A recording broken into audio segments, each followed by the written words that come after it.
Hi everyone, welcome to your lecture for Chapter 13 regarding psychosocial constraints regarding the development of motor capabilities. And I want to start the lecture out with a question for you. Why do some individuals participate in physical activities on a regular basis, whereas others avoid them? We spend a lot of this text describing motor behaviors that most typically developing individuals exhibit, but we have yet to really discuss the individual functional constraint that can drastically alter the type and amount of personal physical activity and affect the emergence of movement over time. An individual functional constraint is not a specific anatomical structure, more of a psychological construct like motivation, self-efficacy, or emotion. Often socializing agents such as parents or peers play a strong role in developing an individual's functional constraints. Therefore, we consider interaction between sociocultural constraints as well as individual functional constraints. And as we talked about in the previous chapter, Chapter 12, the social or cultural environment around us can encourage or discourage specific behaviors. Now, of course, these environmental constraints have different effects on different individuals. One individual may not participate because of some sort of parental influences. Another person may actually participate because of the influence of the parents, maybe as an act of rebellion. So this chapter explores the interaction between social factors and functional constraints, such as emotions, perceived ability, motivation, and other personal attributes. One key function constraint we're going to talk about right now is called self-esteem. All individuals self-evaluate in various skills, such as physical ability, appearance, academic ability, as well as social skills. These self-judgments are called by many names, including self-esteem, self-concept, self-image, self-worth, self-confidence. And so we're going to refer to all those different terms as just self-esteem. And this is one's personal judgment of his or her own capability or significance and success or worthiness. And it's conveyed to others in words, but also through actions. And whether your self-evaluations are accurate or not, it's important to your self-esteem as is your belief that they are accurate. Others can identify your level of self-esteem through what you say to them, as well as through your nonverbal behaviors in either joining or avoiding certain activities. For example, someone with high self-esteem for physical activity is not likely to avoid physical activity.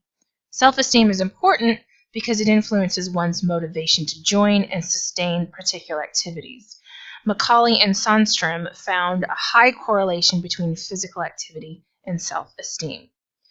And it's not just a general sense. It is specific to domains, and that is areas or specific to certain situations.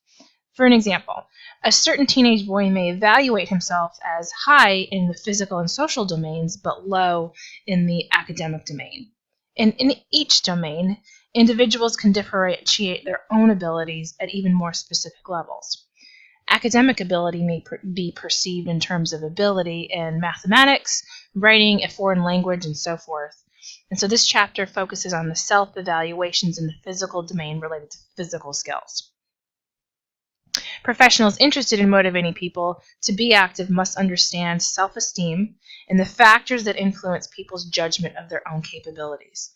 Those working with children should know how self-esteem develops, and those working with people of any age should be aware of the criteria that people use as a basis for their evaluations, and whether these criteria change as individuals grow older.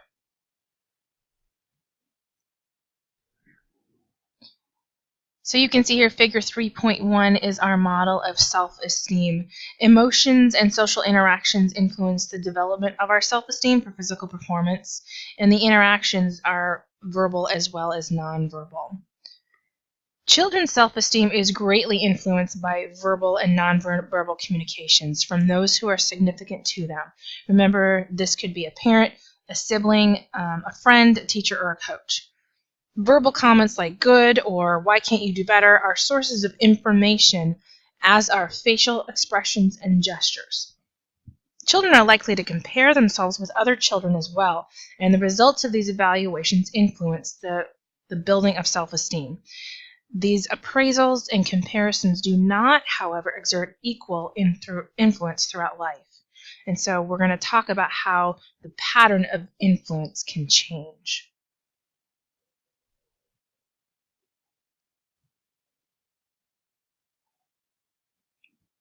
So here's some interesting information and research done, some seminal pieces of research regarding the development of self-esteem. We can see that children under 10 years old depend on the appraisals and comparisons with peers to determine their physical competence. So children from a very, very young age are constantly aware of their peers around them, their capabilities, and measuring themselves against that of their peers. And we can see that children of all ages develop self-esteem also from the feedback and appraisals from teachers and coaches. So the language used by these influential individuals, whether it's their peers or whether it's their adult significant others, are very influential, in addition to maybe the nonverbal communication, facial expressions, maybe providing playtime or maybe not providing them with playtime. All of those interact to a development of a child's self-esteem.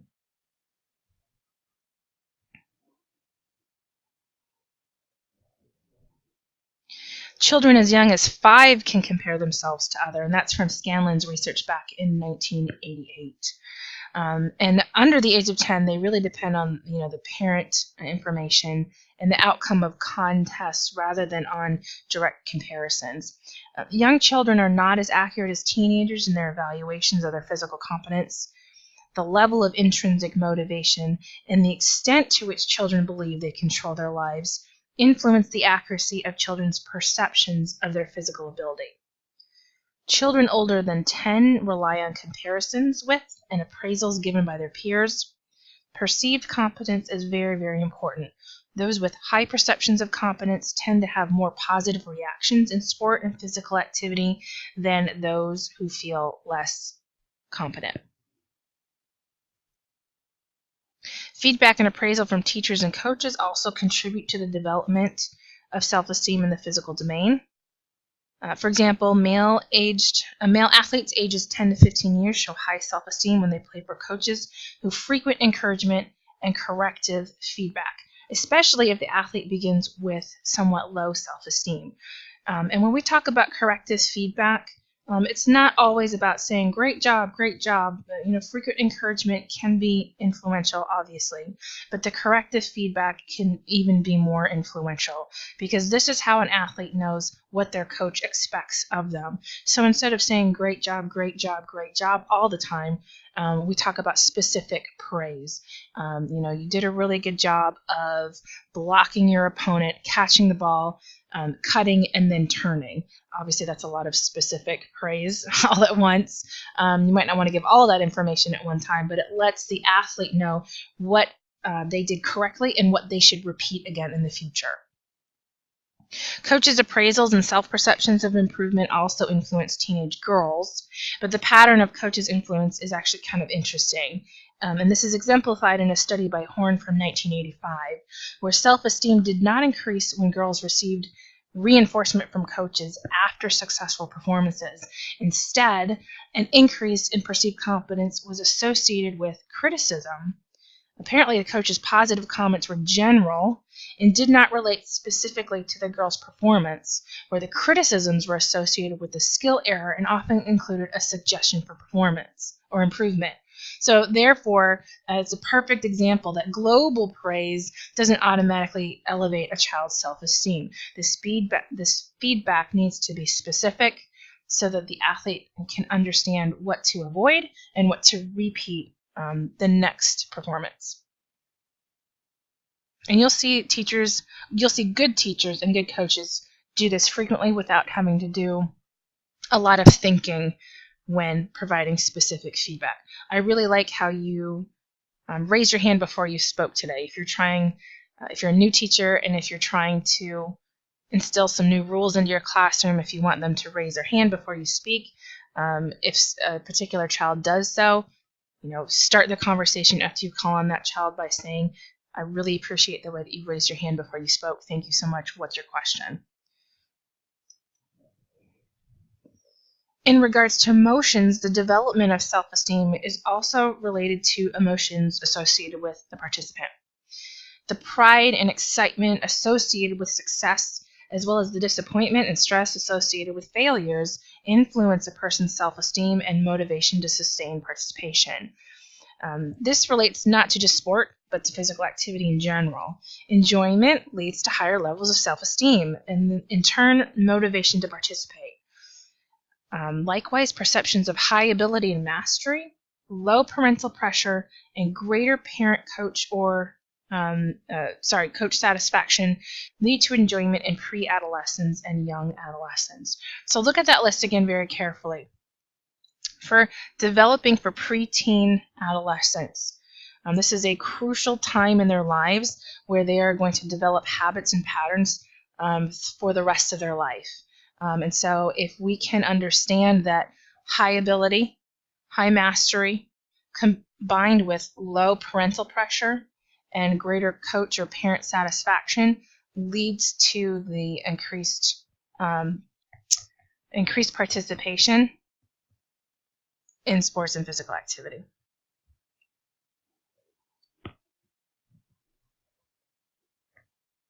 Self-esteem can influence behavior because people tend to act in ways that confirm their beliefs of themselves. Listen to that again. I know I just said that for the previous slide. Self-esteem can influence behavior because people tend to act in ways that confirm their beliefs of themselves.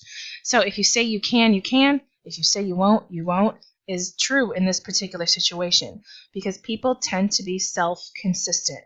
If you have low perceived competency and low self-esteem surrounding your ability to perform a skill, then you tend to perform the skill with low competency. These beliefs often are evident in the reasons people give for their successes or their failures. And this is what's referred to as a causal attribution. The reasons people give for their positive outcomes and successes or their negative outcomes and failures. People of any age with high self-esteem tend to make attributions that are internal, believing that they influence outcomes to their own behavior. So they have that internal locus of control. They make attributions that are stable, believing that the factors influencing the outcome are consistent from situation to situation, as well as controllable, believing that they personally control the factors influencing the outcome. For example, competitors with high self-esteem attribute the success to their talent because they think they can win again and because they believe that they are responsible for their successes rather than just getting lucky. So that's an internal locus of control. It's a stable outcome. They believe they can repeat the performance and that they are in control. It wasn't just something that came down to dumb luck. They view their failures as temporary and meet them with renewed effort and continue to practice and improve their skills. In contrast, people that have low self-esteem attribute successes to factors that are external in nature, believing that they could not change the outcomes. They believe that it's something, the factor is unstable, that the outcome was a product of fluctuating influences, such as maybe luck or maybe bad luck. And then they also believe that the factor was uncontrollable. There was nothing that they could do that would result in a different outcome. Competitors with low self-esteem often attribute losing to a lack of ability and attribute winning to luck or maybe a task that was just so easy that anybody could have done it or could have won or been successful. And examining causal attributions can help us understand adult behavior. Few researchers have studied the causal attributions of children in sport and physical activity. This information is particularly important because children are in the process of developing self-esteem. We have seen that children use various factors in judging themselves as they develop, and so we should be concerned with the accuracy of their self-estimates, as well as their roles that adults play in helping children make appropriate attributes. So here's a good breakdown of what we just talked about in regards to causal attributions for someone with high self-esteem versus the causal attributions of an individual that is suffering from low self-esteem.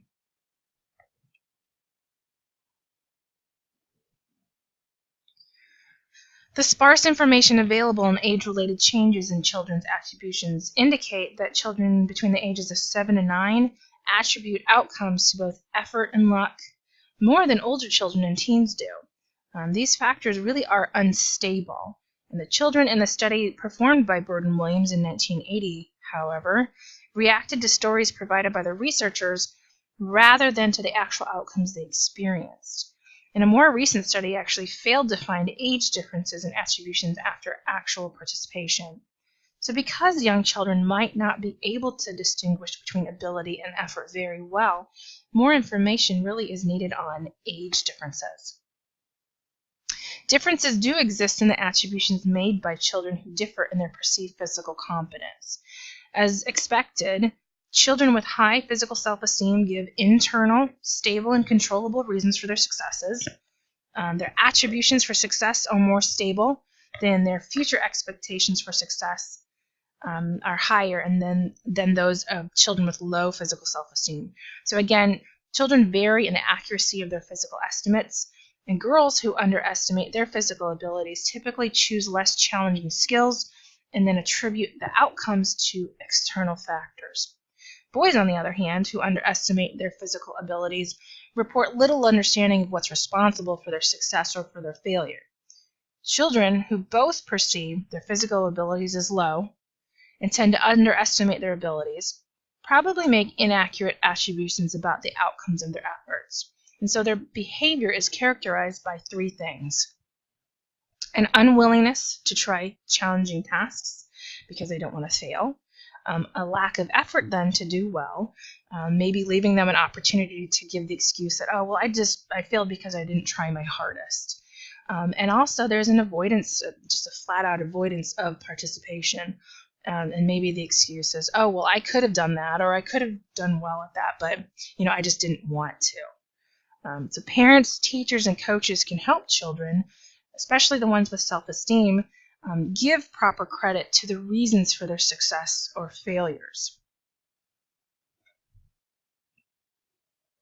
And adults can really help children with self-esteem retain their attributions, and rather than let children attribute failure to a lack of ability and attribute success to luck, adults can emphasize improvement through effort and continued specific, purposeful, or meaningful practice. That's the word I was looking for, meaningful practice. They can also encourage children to set goals and can provide accurate feedback about a child's progress. Children who come to think their situations are hopeless, especially those particular individuals who have kind of learned helplessness, need challenges that are accurately matched to their abilities and in which difficulty is increased in steps much smaller than those presented to other children. Children with high self-esteem for physical competence probably possess high levels of intrinsic motivation to participate in physical activity. If children with low self-esteem are ever to enjoy physical activity and ultimately realize the benefits of participation, adults must make a special effort to improve their self-esteem. And that might be the key, ladies and gentlemen, in getting our current youth population up and moving and physically active.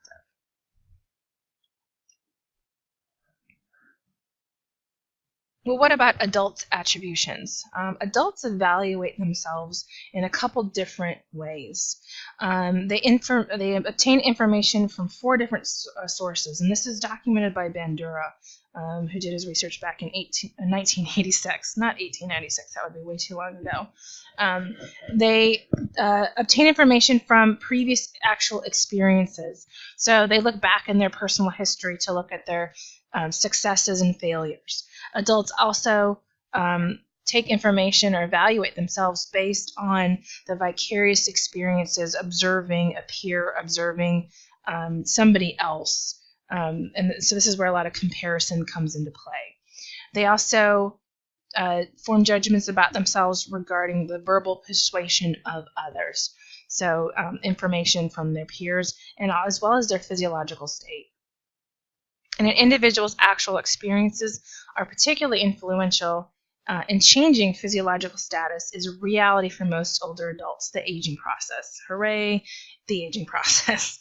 For example, failing eyesight It lowers an older adult's confidence for participating in sports like maybe tennis or racquetball. And in contrast, verbal persuasion is a much weaker influence.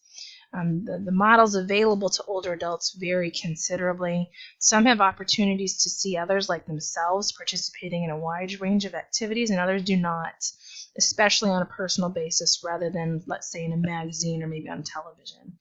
So given these influences, it's clear that a person's self-esteem can increase or decrease throughout a lifetime.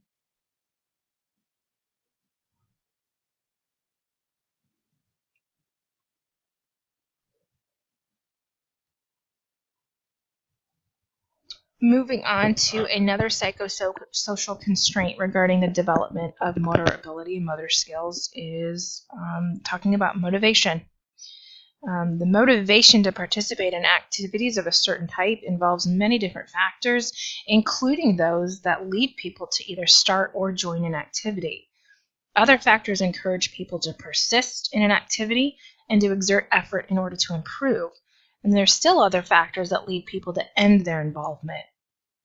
In Chapter 12, we talked about factors that encourage children's initial sport involvement or the sport socialization process. So now we're going to turn to factors that keep children in physical activity or maybe lead them to drop out. And we'll also talk about how the factors that motivate people to participate can change over the course of a lifetime.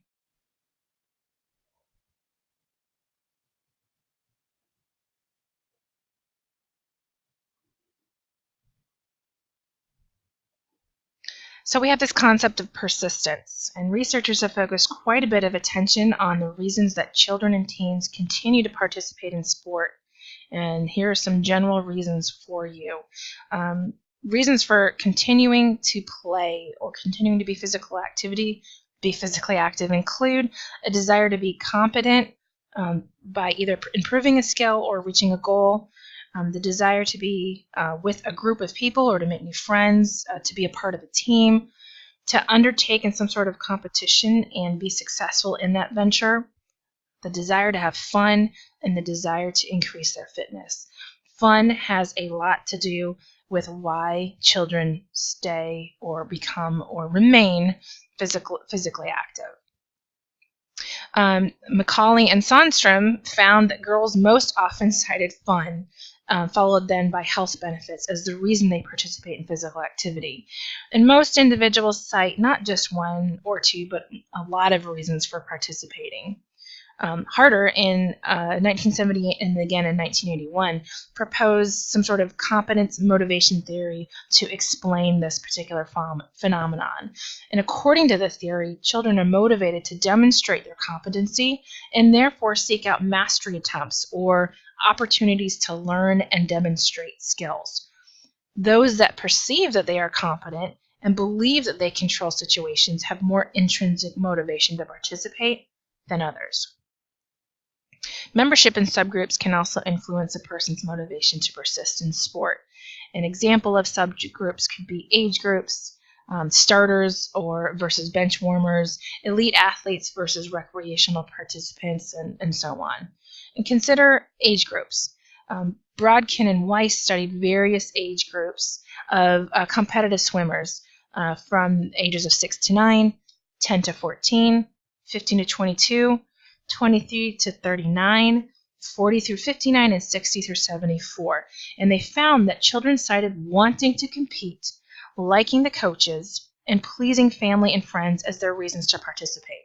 The 15 to 22-year-olds listed social status, as did young children to an extent, and fitness motives were very important to the young and middle-aged adults. Children and older adults did not consider fitness as important. Young children and older adults named fun as the most important reason to participate. So what does that mean about what we need to do and install and instill into children's physical activities, whether it be through PE, a recreational sport, or a competitive sport, that it needs to be fun. It's also a reason children cite for dropping out of sports. And so I'm getting a little bit ahead of myself because that's the next section. There was another investigation of children involving in swimming that found that those younger than 11 years old were motivated to participate by external factors such as encouragement, maybe from family and friends, liking the coaches, some sort of social status that came with being a swimmer, and being an activity that they enjoyed. Teenagers in the study cited more internal factors: competence, fitness, the excitement of swimming. So there are different age groups that have different reasons for participating, and we need more research on other activities, also with participants of varying skill levels. Now let's talk about dropping out. Withdrawing from sports programs is a very real aspect of youth involvement in physical activity, and we've also seen research that shows us that massive numbers of adolescents begin to drop out of physical activity and school sports right about the time of the onset of high school. So joining high school, whether that be 9th grade or 10th grade, that's where we have a lot of fallout in physical activity and participation because of what follows, maybe not necessarily making a high school varsity squad. They've been told that they have to play on JV, and to some that's embarrassing, and so they'd rather just quit altogether. But that tends to be where we see most of adolescents discontinue an active lifestyle. And changing from one type of activity to another might be part of one's development. It might reflect a person's changing interests or desire to start something new. But withdrawing from an activity altogether has serious repercussions for health at any point in life. And it's often difficult for surveys and research studies to distinguish between participants who switch activities and those who withdraw altogether. In addition, dropouts do not always quit by choice. Maybe there's a potential injury, maybe the sport costs too much, and that might force an individual to withdraw.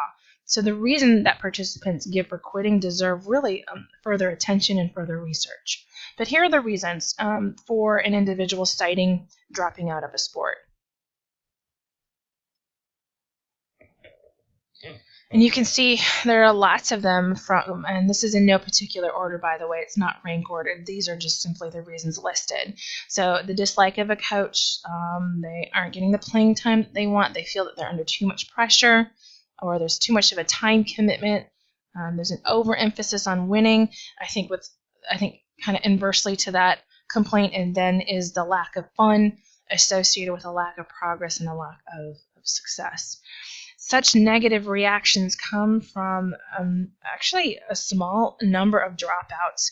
The majority of dropouts withdraw to pursue other interests, to try different sport activities, or maybe to participate at maybe lower intensity levels.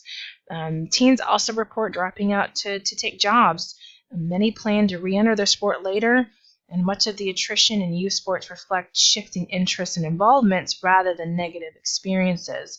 However, professionals should be concerned about negative experiences because they can be detrimental to a person's psychological development and lead to a lifelong avoidance of healthful activities. So our key point for persistence versus dropping out is that not all children and adolescents cite negative reasons for leaving sport and physical activity. Often individuals simply want to pursue different activities, and they may or may not include physical activity.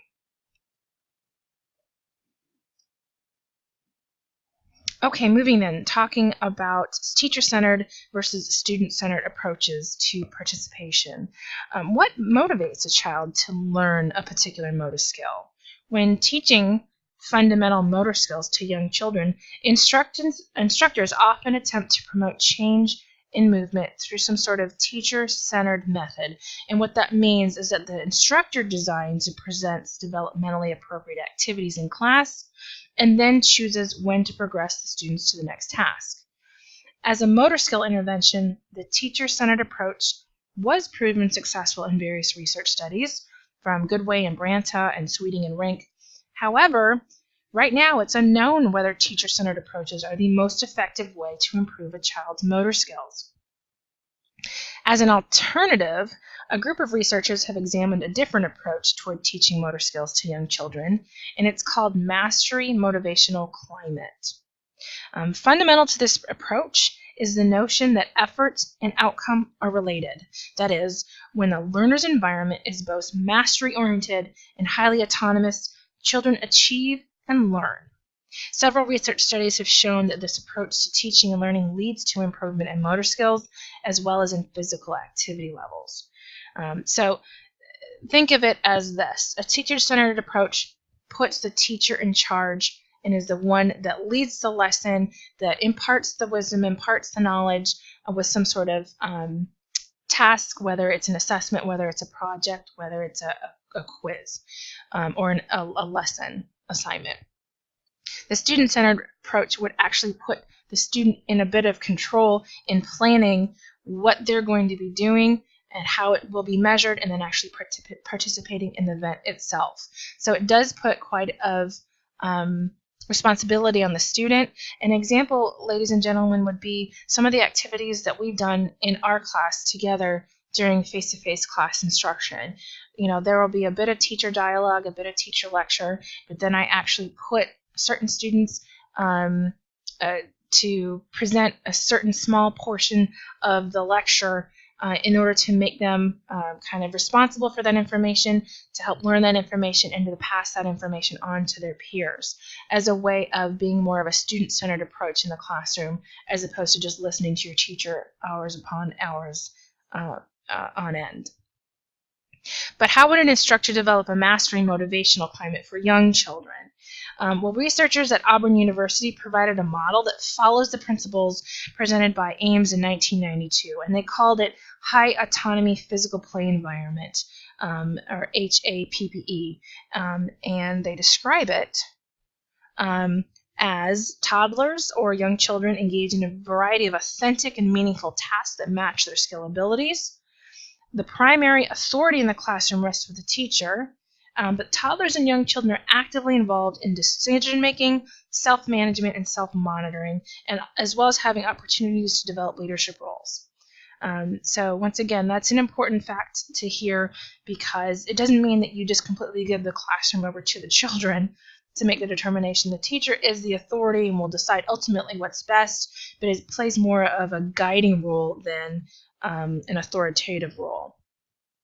Additionally, teachers will offer recognition to individual children in response to their effort and engagement and learning, as well as giving feedback and encouraging classmates to attempt a learn and skill. There's also groupings that emerge naturally as the young children choose to play alone or maybe with another child. Toddlers are also encouraged to evaluate their own performance, and teachers guide the individuals as they solve problems. And then the children have plenty of time to explore and practice physical play. And the research found that motivational climates help young children improve in fundamental motor skills as well as physical activity. However, as we very often state, more research needs to be done in order to better determine whether the teacher-centered and the student-centered approaches differ substantially in the amount and rate at which they enhance motor skill development. Okay, so the slide that you see here then is talking about adult activity levels. Both the amount and the intensity level of physical activity decreases as adults grow older, especially among women. We do not stop moving because we grow old. We actually grow old because we stop moving. If you've ever heard me say the phrase rest is rust, motion or lotion, motion is lotion, it's because as soon as we begin to decline opportunities for physical activity, the aging process seems to kind of expedite at even a quicker rate than if we had continued to stay moving and to stay active. In 1996, the U.S. Department of Health and Human Services reported that even when adding together all the different types of exercise that individuals could participate, 2/3 of adults age 65 and older who did exercise did not achieve recommended levels. And so this is kind of the precursor to the obesity epidemic that we see right now. This withdrawal and reduction in physical activity doesn't result from changes in physiological health alone. Psychosocial factors also influence adult activity levels.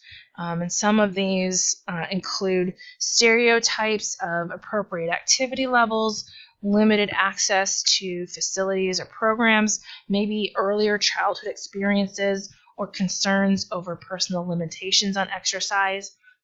a lack of role models or a lack of knowledge about appropriate exercise programs, and maybe even the belief that exercise is harmful or doesn't really help prevent disease like research currently states. However, indications exist that adults, and especially older ones, are becoming more actively interested in health and the influence of physical activity on their health status. In fact, the number of women participating in the National Senior Games increased by 110% from 1991 to 1998. So Duda and Top proposed that adult exercise participation reflect 3 interrelated factors that you can see here on figure 13.4.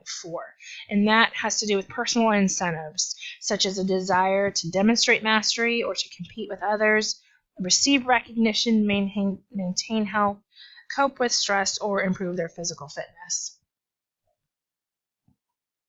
Another factor is that sense of self, particularly in regards to one's self-esteem for physical activity and perceived options or any sort of opportunity that the person has in a given situation, such as transportation to maybe sites where adult programs are actually offered.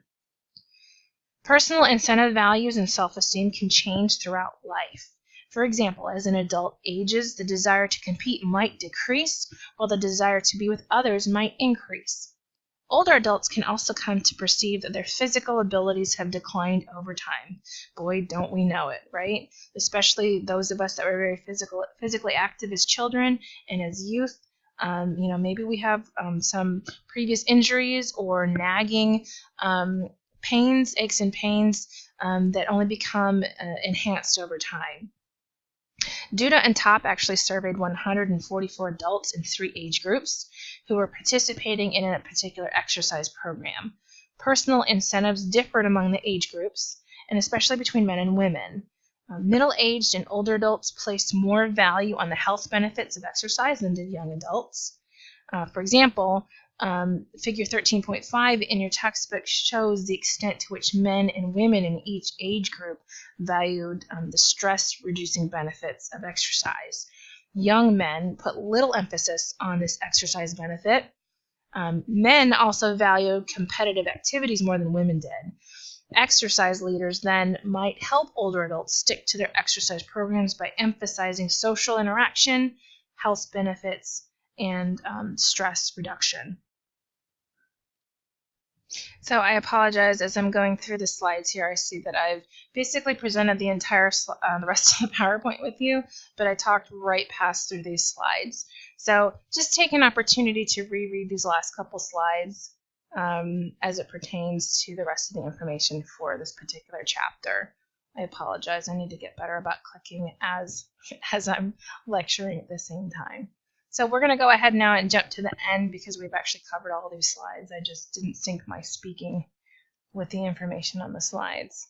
So important concepts to grasp from Chapter 13 regarding psychosocial constraints is first that we know physical activity is proven beneficial for all ages, and participation in physical activity reflects a motivation to participate.